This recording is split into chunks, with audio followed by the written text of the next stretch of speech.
18 ayat 9 sampai 14 ya. Oke, saya baca, kita akan pelajari dulu firman Tuhan ini ya. Ayo mari kita baca yuk. Perumpamaan tentang orang Farisi dengan pemungut cukai ya. Jadi ini perumpamaan ya. Tuhan membuat perumpamaan. Tujuan perumpamaan ini untuk menegur ya, menegur orang-orang yang memandang rendah semua orang lain. Ya, kita baca ayat 9. Dan kepada beberapa orang yang menganggap dirinya benar. Nah, ini ya. Jadi perumpamaan ini kepada orang-orang yang menganggap dirinya benar dan memandang rendah semua orang lain. Yesus mengatakan perumpamaan ini. Jadi tujuan perumpamaan ini untuk orang-orang yang menganggap dirinya benar dan menganggap rendah semua orang lain. Ya. Ada dua orang pergi ke bait suci, ke bait Allah untuk berdoa. Ya, sama seperti kita. Kita kan mau pergi berdoa sekarang ke tempat ibadah. Nah, ya. Kalau di Israel dulu bait suci, sinagoge. Ya, tapi karena bait sucinya sudah rubuh, ya, diganti jadi sinagog atau sinagoge atau ada rumah ibadah kecil sama kayak kita inilah. Kalau kita ini di Indonesia disebut gereja atau tempat ibadah ya. Ada dua orang pergi ke bait suci atau bait Allah untuk berdoa. Yang seorang adalah Farisi dan yang lain adalah pemungut cukai. Ya. Di sini Tuhan mengambil dua orang yang mau diumpamakan. Ya. Ayat 11, orang Farisi itu berdiri dan berdoa dalam hatinya begini, ya Tuhan, ya Allah, aku mengucap syukur kepadamu karena aku tidak sama seperti semua orang lain, bukan perampok, bukan orang lalim, bukan berzina, dan bukan juga seperti pemungut cukai ini. Ayat 12, aku berpuasa 2 kali seminggu, aku memberikan 10% dari segala penghasilanku. Tetapi pemungut cukai ini berdiri jauh-jauh, bahkan ia tidak berani menghadap ke langit, melainkan ia berdiri dan berkata, ya Tuhan, ya Allah, kasihanlah aku orang berdosa ini. Aku berkata kepadamu, orang ini pulang ke rumahnya sebagai orang yang dibenarkan Tuhan Allah dan orang lain tidak. Sebab barang siapa meninggikan diri, dia akan direndahkan, dan barang siapa merendahkan diri, dia akan ditinggikan. Ya, ini akan kita nanti ayat per ayat. Mari kita berdoa. Bapak yang baik, terima kasih Tuhan buat kesempatan ini Bapak. Kami bersyukur dan boleh datang untuk belajar firman-Mu, menghadap hadirat-Mu, menuliskan nama-Mu Bapak. Berapi kami Bapak, biar kami pengertian yang benar tentang firman-Mu, sehingga firman-Mu membawa kekuatan dalam hidup kami Bapak, mengubahkan kami. Terima kasih Bapak. Sambung firman-Mu sama-sama kita katakan. Amin. Ayo kita pelajari firman Tuhan ayat per ayat. Ya. Di sini dikatakan ada orang-orang yang menganggap dirinya benar dan memandang rendah semua orang lain. Ya. Kita temukan nggak ini di antara kita? Ada kan? Menganggap dirinya benar, menganggap orang lain rendah semua.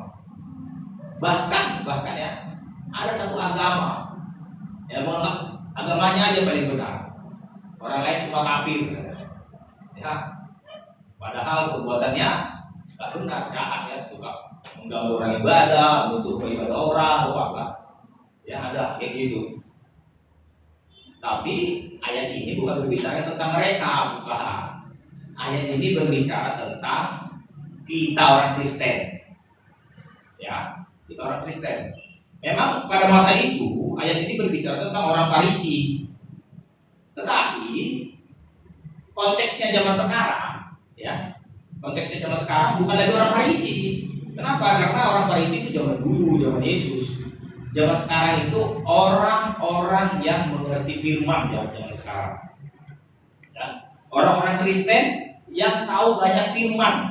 Ya. Orang-orang Kristen yang tahu banyak firman itu ya istilah orang Farisi untuk konteks zaman sekarang ya.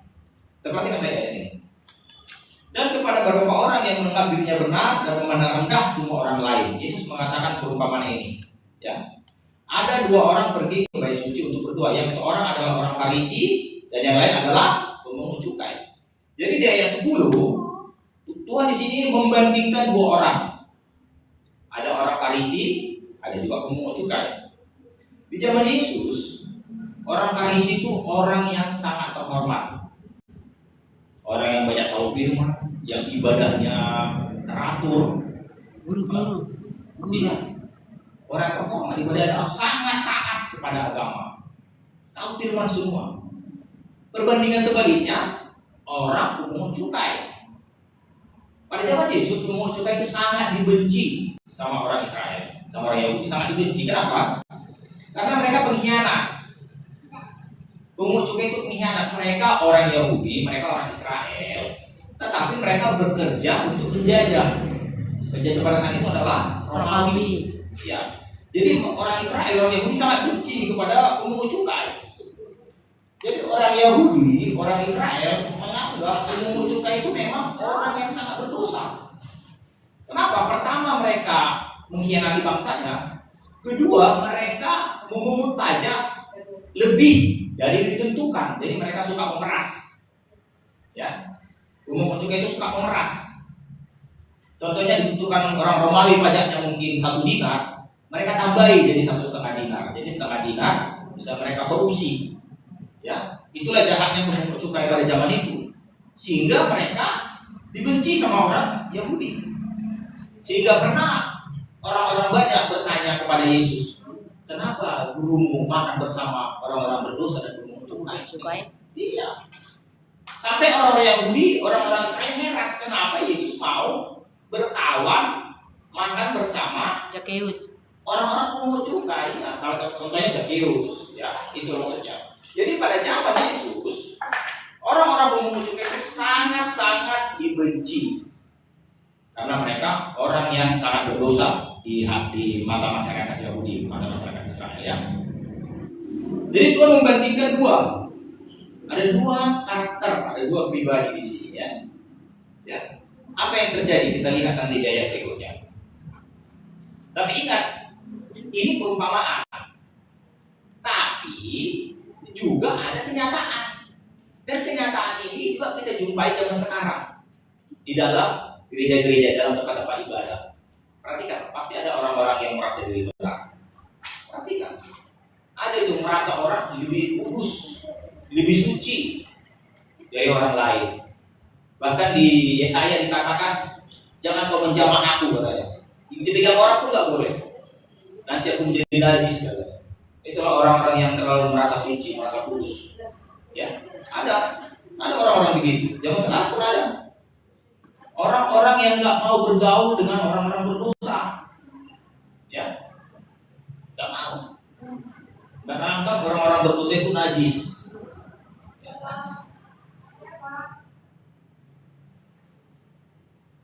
jadi itu ada salah paham.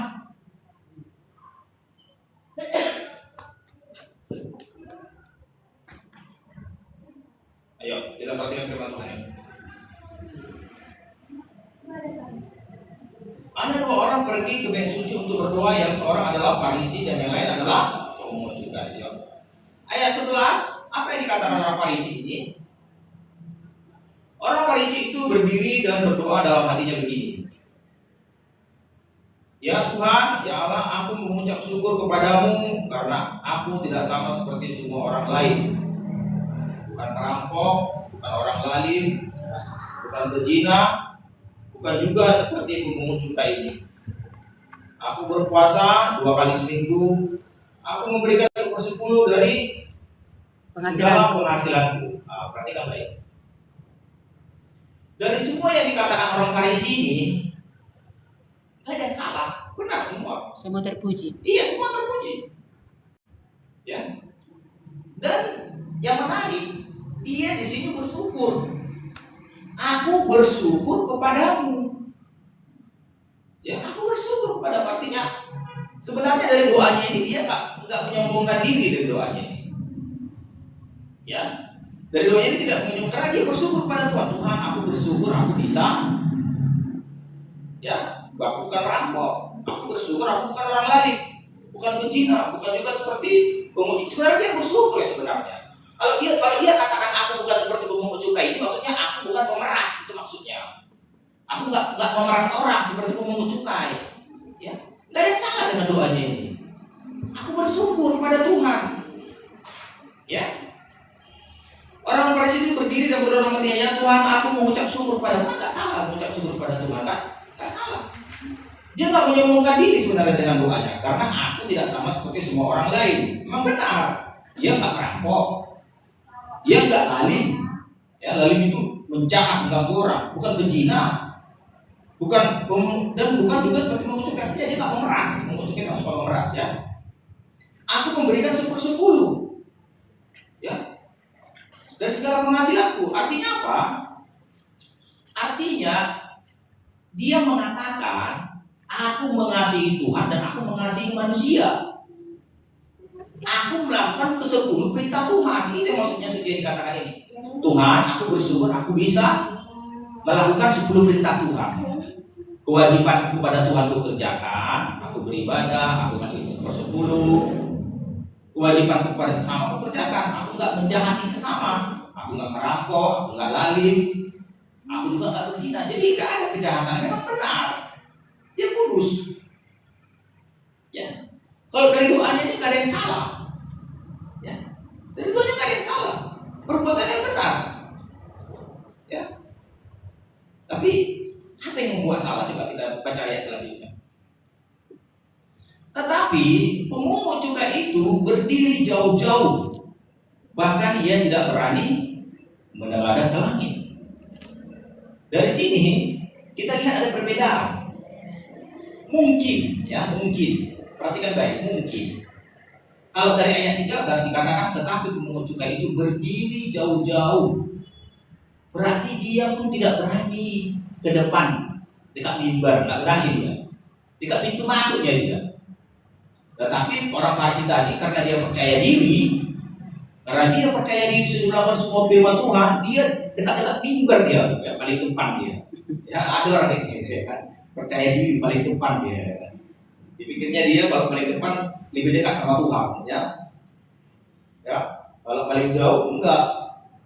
Tapi di sini pemungut cukai berdiri jauh-jauh, bahkan dekat pintu masuk ini. Bahkan dia tidak berani menengadah ke langit, melainkan dia memukul diri dan berkata.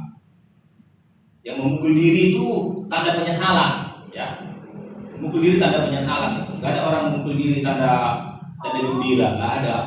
Kalau gembira tandanya lompat-lompat, ya. Tapi kalau memukul diri, ya, memukul dadanya ini, kalau terjemahan apanya ini. Berkata, ya Tuhan, ya Allah, kasihanilah aku orang berdosa ini. Ya. Jadi di sini dia penuh penyesalan. Dan minta belas kasihan pada Tuhan. Kasihanilah aku orang berdosa ini.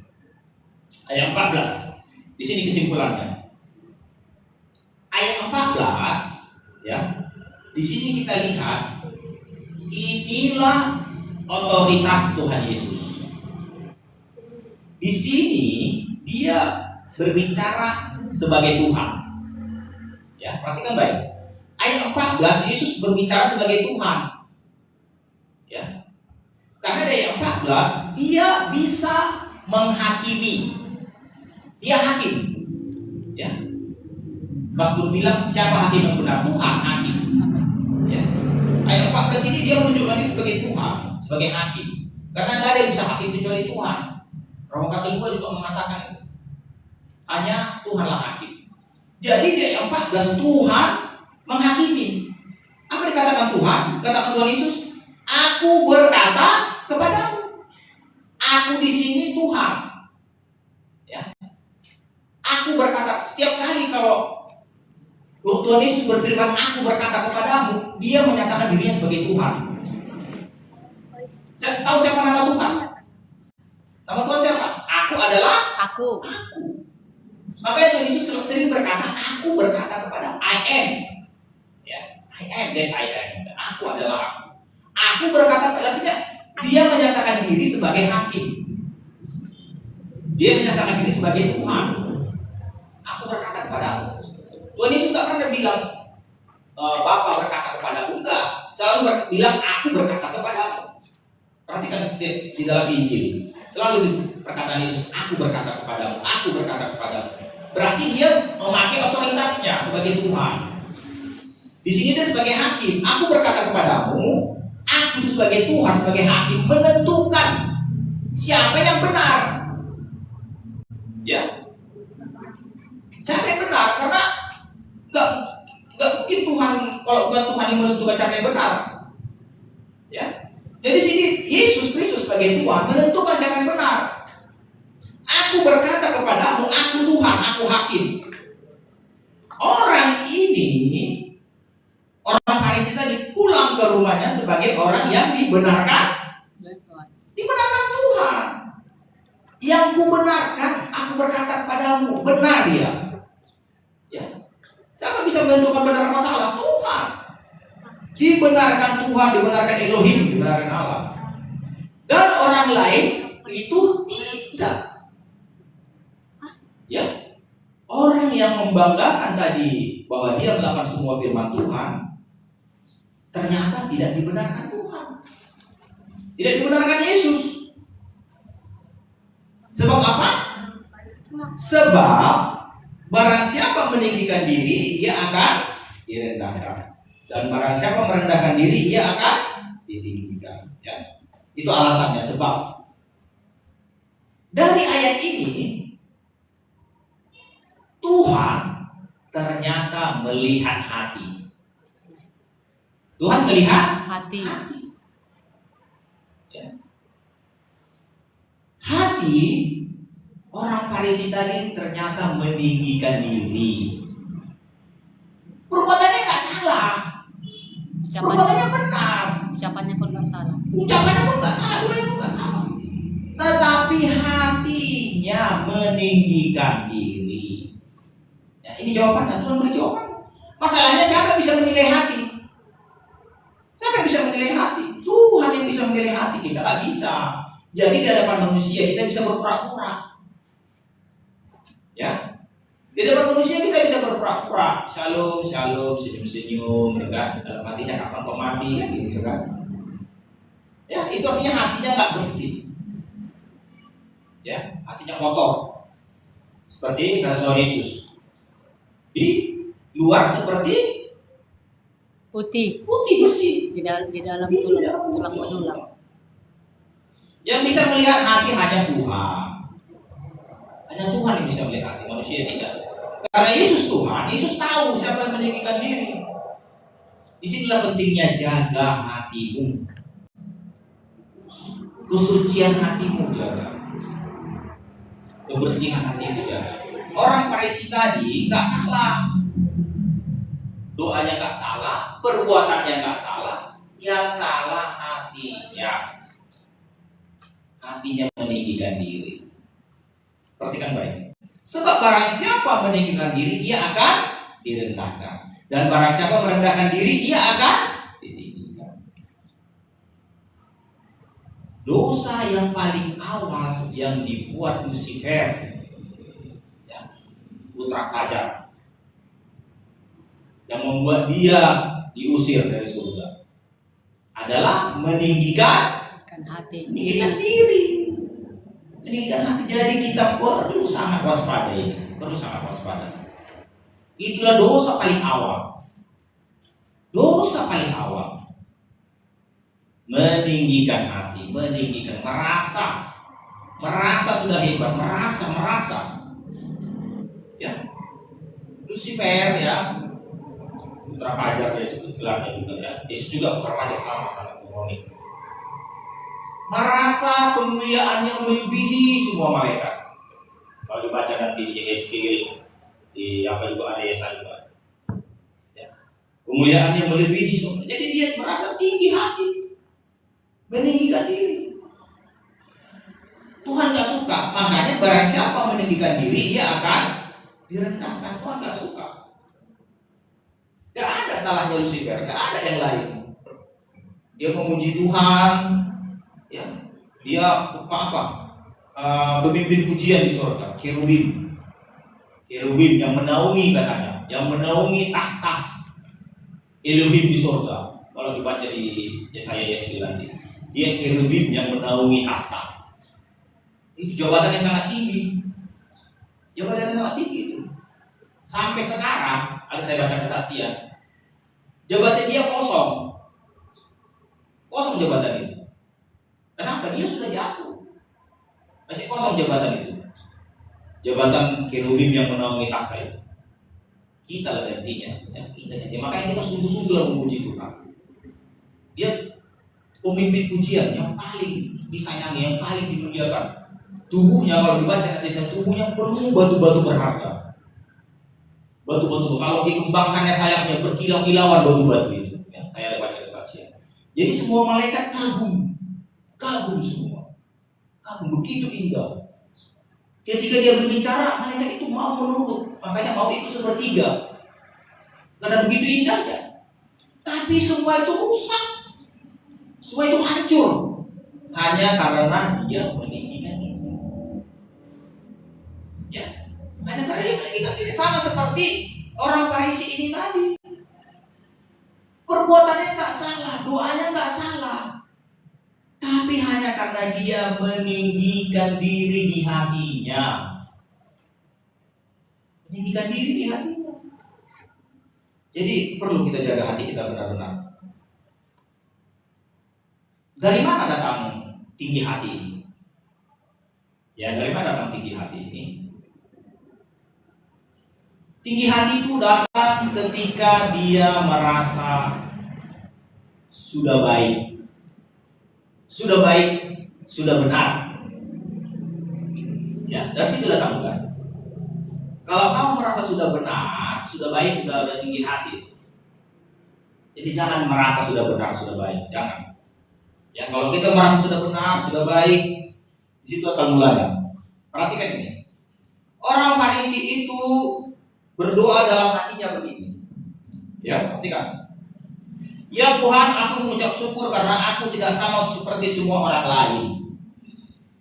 Ya, dia merasa sudah benar. Sudah benar. Bukan perampok, bukan. Sudah benar, dia merasa sudah benar semua dikerjakannya ini. Sudah benar. Inilah tinggi hati, meninggikan diri. Ya. Tetapi orang berdosa tadi tidak, memang dia berdosa. Kenapa ini bisa terjadi? Karena dia tidak membaca Mazmur. Kalau dibacanya Mazmur, enggak timbul ini. Kita baca Mazmur ya. Mazmur 139. Mazmur 139 ya. Karena dia nggak baca Mazmur, kalau dibaca Mazmur dia nggak timbul itu. Mazmur 139 ayat 23. Mazmur 139 ayat 23. Ayo. Ya, Mazmur 139 ayat 23. Ayo baca dulu yang kuat ya.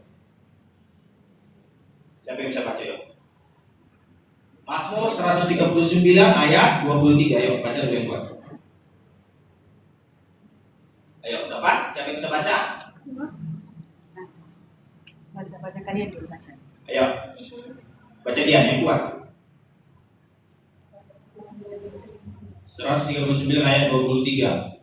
Selidikilah aku ya Yahweh, Ya. kenallah hatiku, ujilah aku dan kenallah pikiran-pikiranku. 24.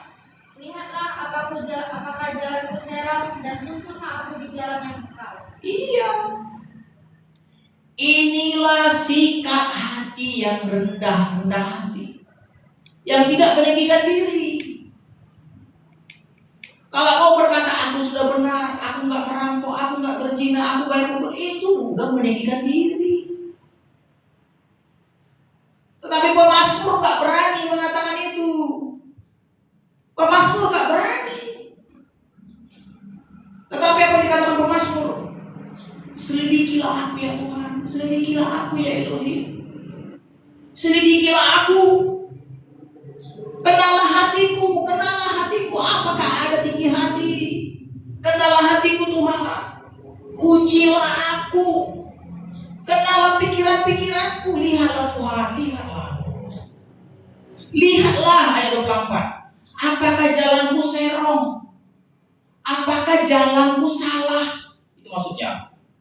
Apakah jalanku salah Tuhan? Jangan meninggikan diri, jangan sombong. Jangan merasa pintar, kau sudah seperti itu di dalam. Jangan. Masih banyak rahasia firman yang kita tahu. Kekudusan Tuhan itu luas. Kekudusan Tuhan itu luas sekali. Kalau Mazmur 119 dikatakan apa? Aku melihat batas-batas kesempurnaan. Tetapi firman-Mu nggak bisa, luas sekali firman Tuhan. Lihatlah, apakah jalanku salah Tuhan? Apakah jalanku salah? Ya. Dan dia selalu minta tuntunan Tuhan. Jangan pernah merasa sudah pintar nggak minta tuntunan. Jangan. Minta selalu tuntunan Tuhan. Dan tuntunlah aku di jalan yang kekal ke surga. Jangan merasa sudah tahu jalan, jangan. Kalau kamu merasa sudah tahu jalan ke surga, kamu sesat nanti. Jangan merasa sudah tahu jalan. Mintalah selalu tuntunan Tuhan. Tuhan, selidiki hatiku, apa yang kurang Tuhan? Apa yang kurang Tuhan? Aku masih mau lebih kudus. Aku masih mau seperti-Mu Tuhan. Tuntunlah aku Tuhan. Katakan itu setiap pagi. Katakan itu setiap kau berdoa. Sehingga kau semakin dikuduskan, semakin dikuduskan, semakin dikuduskan, semakin dikuduskan. Selidiki aku. Itu adalah Lihat hati. lihat. Apa aku? Apa lanjutannya? Iya. Yesus. Jangan. Kasih kita itu masih kurang. Apa aku sungguh mengasihi itu masih kurang kasih kita. Masih kurang. Ya. Kita belum berlari-lari menuju kasih Tuhan itu belum. Kita masih santai-santai. Kalau orang-orang benar-benar mencintai Tuhan itu berlari-lari menuju kasih Tuhan itu. Penuh semangat menjumpai Tuhan. Penuh semangat. Jangan merasa benar, jangan. Masih banyak kebenaran firman Tuhan ini kita nggak tahu, masih banyak. Ya, masih banyak. Saya pernah cerita-cerita dengan ada seorang hamba Tuhan. Saya bilang begini, saya baca kesaksian. Kita nanti di surga masih belajar firman, saya katakan. Dikatakan dia, apa yang lagi belajar firman di surga? Orang di surga kita udah nggak ada kejahatan, udah nggak perlu melawan daging. Apa yang lagi belajar firman? Udah santai-santai aja kita. Nggak perlu. Enggak. Kita di surga tetap belajar firman. Jangan pikir di surga nggak belajar firman. Walaupun di surga nggak ada dosa, jangan saudara pikir kita di surga nggak belajar firman. Belajar firman kita tetap di surga. Karena firman Tuhan itu kekal. Rumput menjadi layu, bunga menjadi kering. Tetapi firman-Mu Tetap selamanya, kekal selamanya. Firman Tuhan kekal. Jadi kalau dikatakan firman Tuhan kekal, itu tujuannya tetap kita pelajari. Firman Tuhan kekal. Aku melihat batas-batas itu, tapi firman-Mu enggak. Firman-Mu kekal. Ya. Firman-Mu kekal. Kita belajar, cintailah firman Tuhan, cintailah firman. Gali terus. Firman Tuhan ini bukan hanya untuk menjauhkan kita dari dosa, bukan. Firman Tuhan ini memberi kehidupan. Manusia tidak hidup dari Roti saja. iya, tapi dari firman. Jadi jangan merasa sombong. Tamat STH udah sombong. Tamat MTH tambah sombong. Siap MTH apa lagi? Ada lagi? PhD ya, profesor. PhD, profesor teologi, dan tambah sombongnya. Jangan. Ini.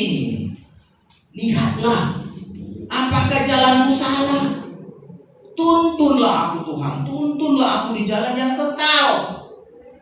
Firman yang kekal. Tuntunlah aku. Jangan. Jangan merasa pintar. Lucifer merasa pintar. Ya, merasa pintar Lucifer. Ada saya baca kesaksian. Tapi ya sebenarnya Lucifer itu katanya masih tingkat 4 katanya. Tingkat 4. Ada tingkat 7 yang mau dipelajari, tapi tingkat 4 dia sudah merasa sombong. Ada saya baca kesaksian itu orang yang dibawa ke surga ya. Jadi orang masih tingkatannya masih sedikit udah sombong. Sama kayak seperti di Nebukadnezar. Sudah merasa dia raja seluruh dunia. Direndahkanlah jadi hewan. makan rumput, kena embun pagi. Ya, karena kesombongan. Dihalau dari Dihalau dari manusia. Itu karena kesombongan, merasa dia sudah raja. Ya, banyak contoh-contoh di Alkitab karena kesombongan. Ya, jangan kita tetap rendah hati, tetap selidiki aku Tuhan, selidiki aku Tuhan. Jangan merasa sudah kudus, jangan. Ya. Jangan. Banyak hamba Tuhan udah bisa bikin mujizat, udah bisa bangkitkan orang mati, ya, udah bisa bikin orang lumpuh jalan, udah sombong. Terakhir apa? Ya, dikatakan Tuhan, nyala aku nggak kenal. Gak kenal aku. Kenapa gak kenal? Karena sombong. Tahu artinya firman Tuhan tadi? Orang ini datang sebagai orang yang dibenarkan, tetapi orang paling tidak dibenarkan. Arti tidak dibenarkan itu gak selamat. Ya, itu artinya gak selamat. Kalau dikatakan tidak dibenarkan berarti salah. Salah, di hadapan Tuhan salah, tak dibenarkan, tak masuk. Ya? Jadi kita mau dibenarkan. Ya? Dibenarkan. Abraham dibenarkan karena iman, karena perkataan. Hati kita juga mau dibenarkan. Ya? Jadi kita sungguh-sungguh belajar firman Tuhan. Tuntunlah aku Tuhan di jalan yang kekal. Mintalah pengertian. Kadang ya cuman saya bilang ya gereja-gereja Tuhan ini pun amburadul. Kenapa saya bilang amburadul? Menganggap denominasinya udah paling benar. Denominasinya udah paling benar.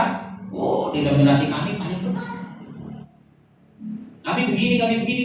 Oh, udah paling benar. Pasti dianggapnya yang lain juga salah. Bahkan ada saya dengar denominasi gara-gara dia tahu nama kudus, menganggap orang lain yang tidak menyebut nama kudus itu masuk neraka semua. Waduh, udah merasa paling benar.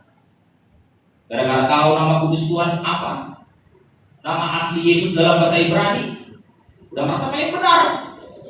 Merasa siapa yang menyebut Yesus ke neraka, yang menyebut Yesus menyembah berhala. Ajaran apa itu? Merasa paling benar. Gak ada kerendahan hati. Ya, rendah hati. Belajar, tuntunlah aku Tuhan. Tuntunlah aku di jalan yang kekal. Nanti kalau sampai saya sampaikan semua kebenaran, kita kita nggak sanggup. Kita merasa, saudara bilang nanti saya terlalu berlebihan. Pasti saudara bilang saya berlebihan. Saya baca kesaksian, masih banyak kebenaran yang nggak disingkapkan. Masih banyak. Tapi sebagai salah satu contoh lah ya, salah satu contoh. Mau percaya boleh, tidak percaya boleh. Salah satu contoh. Perempuan kalau berpakaian tidak benar itu binasa. Kenapa saya katakan binasa? Ketika dia nanti dibawa Tuhan ke pintu gerbang sorga, di pintu gerbang sorga setan datang mendakwa. Di pintu gerbang sorga setan datang mendakwa. Apa dikatakan kepada malaikat itu? Jangan kasih dia masuk. Kenapa? Lihat gambar ini. Beginilah cara berpakaiannya. Cuman cara berpakaiannya. Kalau roknya di atas lutut, itu nggak masuk. Kalau roknya di atas lutut itu nggak masuk. Kalau perempuan menampakkan bahunya, bahu itu nggak masuk. Bahu yang dinampakkan, bayangkan. Belum lagi yang menampakkan belahannya. Bahu aja kok nampakkan nggak masuk perempuan. Ya. Makanya perempuan itu tangannya panjang, jangan nampakkan bahumu. Di atas lutut jangan, bahumu jangan. Itu nanti didakwa kau di pintu gerbang surga, dakwa iblis. Tapi kalau kita bilang itu pengajaran yang benar, orang nggak percaya. Sekarang ke zaman modern, Perempuan pakai rok di atas lutut itu biasa. Perempuan merampakkan bahu itu biasa. Tapi firman Tuhan kekal. Firman nggak bisa berubah. Kalau zaman berubah, firman nggak berubah. Ya, firman nggak berubah, zaman berubah. Kenapa? Karena zaman dipengaruhi oleh penguasa ilah zaman ini katanya. Penguasa zaman ini di 2 Korintus dikatakan ada penguasa zaman ilah zaman ini. Mereka akan mengubah budaya. Mereka akan membuat berpakaian rok pendek itu biasa. Mereka akan membuat perempuan itu menampakkan bahunya itu biasa. Ya, biasa. Saya lihat ada baju perempuan bisa dibolongi ini ya. Hanya bahunya dibolongi. Pernah lihat? Pernah. Ya. Dan anehnya ada pengkhotbah kayak gitu. Naik ke mimbar berkhotbah dia di sini ada terbuka apanya. Kalau gimana ya? Berkhotbah dia pakaian begitu, berkhotbah dia roknya pendek.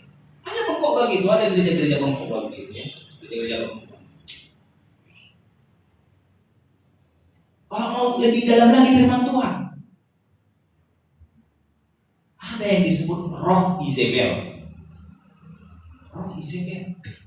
Ya tapi jadi seolah-olah saya menyerang perempuan aja jadi. Untuk laki-laki juga ada nanti. Tapi itu maksud firman Tuhan, tuntunlah aku di jalan yang kekal. Jangan merasa kalau sudah beribadah, kalau sudah bayar perpuluhan, ya, kalau sudah memberikan kolektif sudah apa, udah merasa benar. Jangan, masih banyak kebenaran firman Tuhan. Tuntunlah aku di jalan yang kekal. Jangan merasa sudah benar. Perempuan-perempuan, jangan ada roh Izebel. Roh Izebel. Roh Izebel tahu, roh Izebel itu kalau dicatat di apa? Di raja-raja itu dia mencalak Matanya. Makeup nggak bisa sih. Itu kalau mau tahu lebih dalam urusan.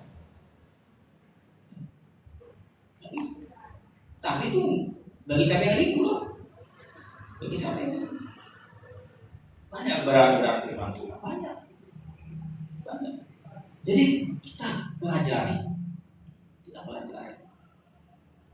Ya. Jangan membuat orang lain rugi. Jangan hanya demi keuntungan orang lain rugi. Kalau kau sudah merugikan orang lain, merugikan waktunya, merugikan apa, itu sudah dosa. Tahu ayat dari mana? Jangan merugikan orang lain. Di Imamat 17 ayat 25. Ya, gitu, Pak. Jangan merugikan orang lain.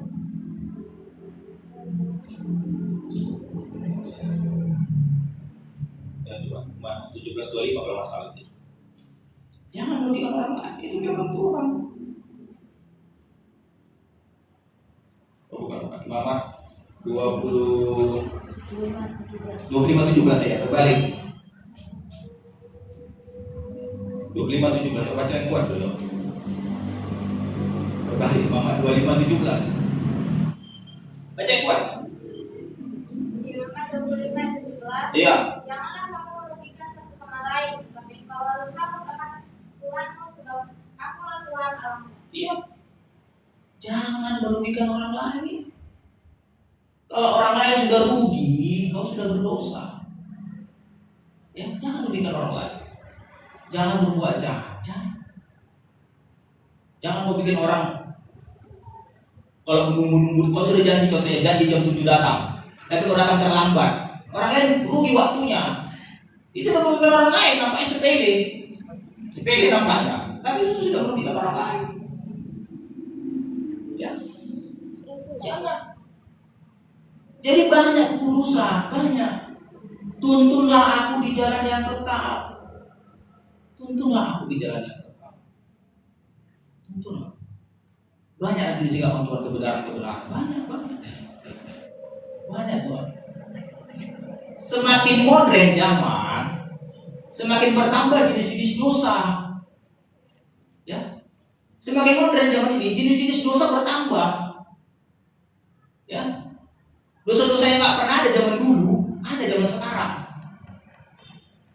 Zaman dulu itu, zaman Yesus itu nggak ada pornografi, mana ada? Zaman Yesus, ya. Pornografi itu muncul sejak mulai ada percetakan. Ada percetakan. Jadi media mudah tersebar, media cetak. Kalau sebelum ada percetakan nggak ada. Jadi semakin berkembang zaman tambah dosa. Ya, semakin. Jadi untuk kita mengetahui berbagai macam dosa ini, kalau nggak tuntunan Tuhan nggak bisa. Makanya dikatakan tuntunlah aku Tuhan di jalan yang kekal. Jangan merasa seperti orang Farisi tadi. Wah, yang penting aku sudah gereja, sudah berbuat puluhan, nggak mencuri, nggak merampok, udah merasa benar. Udah merasa benar dia hanya karena itu aja dikerjakannya udah merasa benar. Ya jangan. Jadilah kita seperti pemungut cukai itu. Kita berdiri jauh-jauh, Tuhan, aku orang berdosa. Kasihani aku Tuhan. Kasihani aku Tuhan. Tahu artinya itu? Bahasanya itu. Aku mau bertobat, itu maksudnya.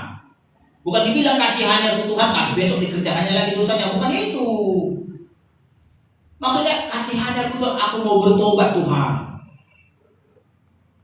Orang Farisi itu datang ke rumah ibadah mau bertobat. Amin.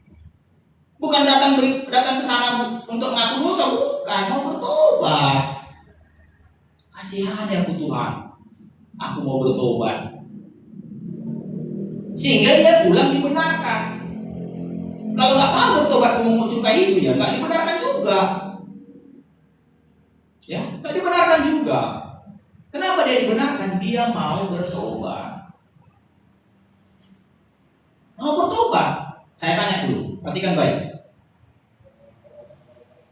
Ada dua orang di kiri kanan Yesus. Sama-sama penjahat. Jahat. Sama-sama perampok. Sama-sama penjahat yang dua orang ini.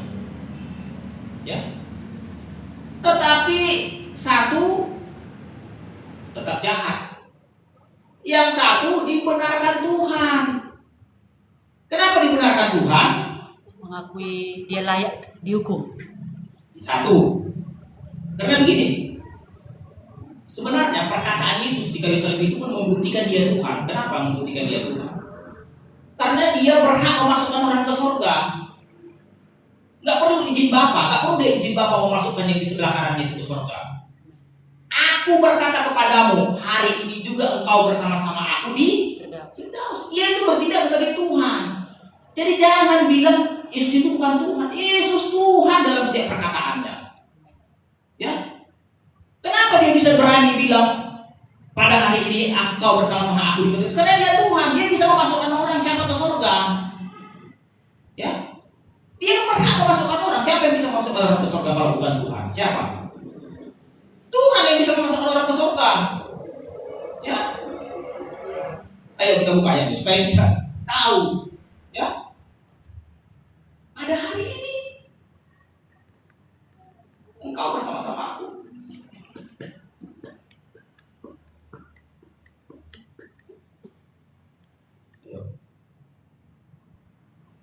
Ayat Lukas pasal 23. 43. Iya, 43. Lukas pasal 23 ayat 43.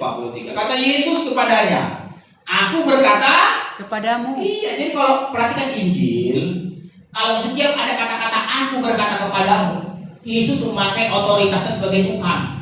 Haleluya. Ya. Kalau orang-orang yang dari apa itu selalu mengejek, mana Yesus Tuhan? Mana buktinya Yesus Tuhan? Mana dikatakan aku Tuhan sembahlah aku? Itu perkataan Inggris itu, nggak tahu. Sok-sok mengkritik firman. Ayat ini jelas, kalau bukan Tuhan dia mana bisa dia memasukkan orang ke surga?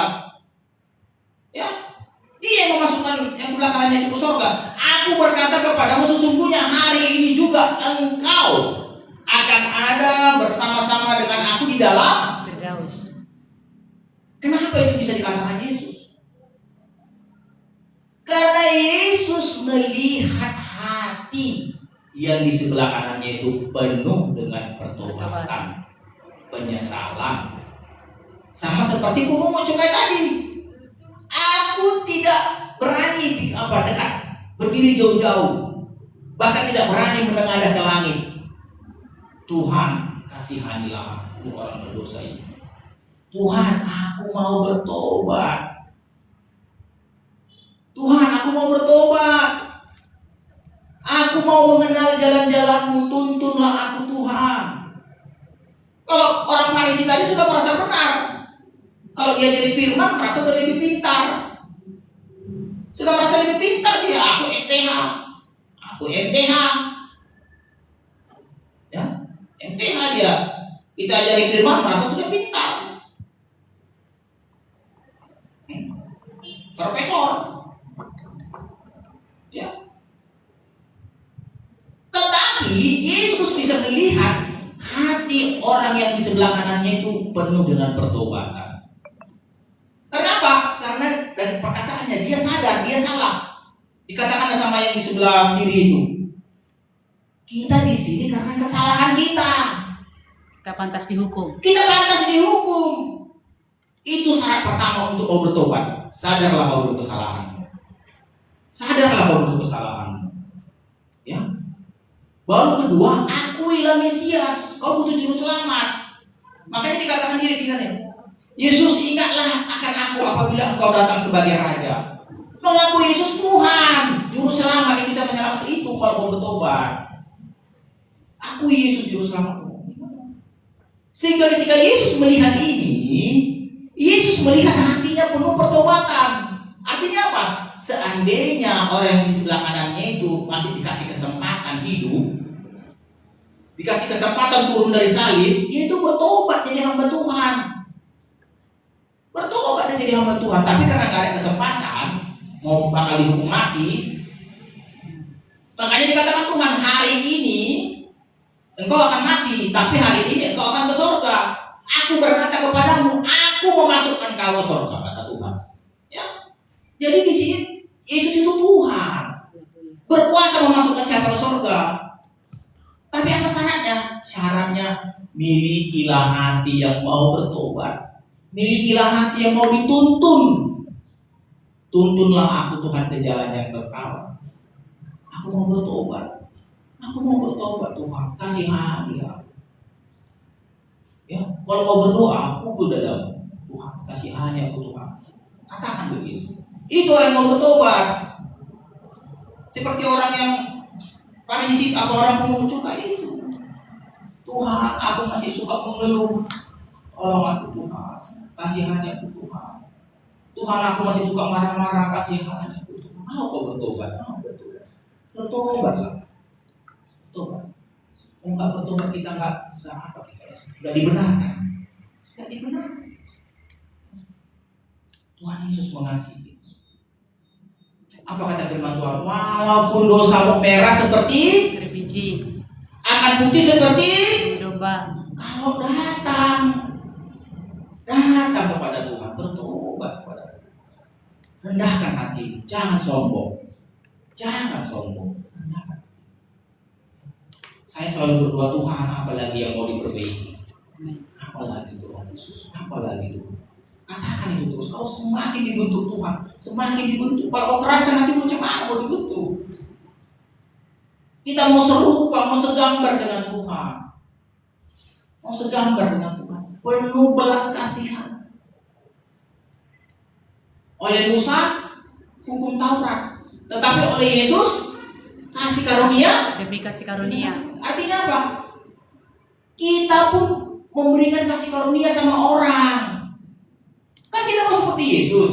Amin. Kalau Yesus memberikan kasih karunia, kita mau seperti Dia memberikan kasih karunia. Kehadiranmu mendatangkan kasih karunia sama orang. Amin. Saya dulu berpikir kayak gini, perhatikan. Ketika saya lihat Pastor Andi di YouTube mendoakan orang-orang sakit, saya lihat begini, ngapain ya mau capek-capek ini mendoakan orang-orang yang bukan anggota gerejanya? Ngapain dia mau capek-capek mendoakan orang-orang yang hanya di pinggir jalan, yang gak ada ngasih persembahan? Saya dulu berpikir begitu. Untuk apa? Untuk apa? Tetapi saya berdoa, rupanya memang begitu yang Tuhan kehendaki. Panggilannya. Kita menjadi kasih karunia. Kita menjadi kasih karunia. Orang-orang disembuhkan.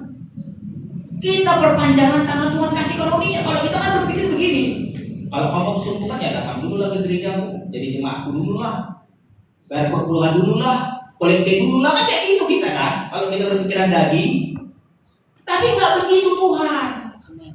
Tuhan nggak begitu. Tuhan memberi kasih karunia kepada 10 orang kusta.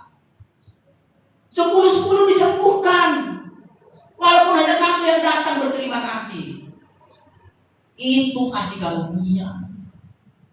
Ke situ kita mau, ke situ kita menuju. Sampai bisa begitu kita penuh kasih karunia, penuh kasih karunia, penuh kasih karunia kemanapun, dimanapun kau berada, penuh kasih karunia kepada semua orang. Orang senang kehadiran. Kenapa? Kau penuh kasih karunia. Oleh Musa hukum Taurat, tetapi oleh Yesus Kasih karunia demi kasih karunia. Kita nggak bisa seperti itu, nggak bisa. Kalau kita nggak dekat-dekat dengan Yesus, kalau nggak minta tuntunan Roh Kudus, ya, saya pelajari, ya, kita harus ke sana. Kita harus ke sana. Ya, kalau kau rindu ke sana, pasti Tuhan tolong. Pasti Tuhan tolong. Kasih karunia ini kasih. Kita kasih semua orang. Kita baik kepada semua orang. Mulai dari rumah tangga. Gak usah jauh-jauh dulu ke luar. Mulai dari rumah tanggamu. Jadilah kasih karunia bagi suamimu. Jadilah kasih karunia bagi istrimu. Jadilah kasih karunia bagi anak-anakmu. Orang tua jadi kasih karunia. Kalau orang tua pilih kasih, yang satu dikasih, yang lain tidak disayangi, itu nggak dikasih karunia sampai anak yang lain, justru jadi dosa sampai anak yang lain.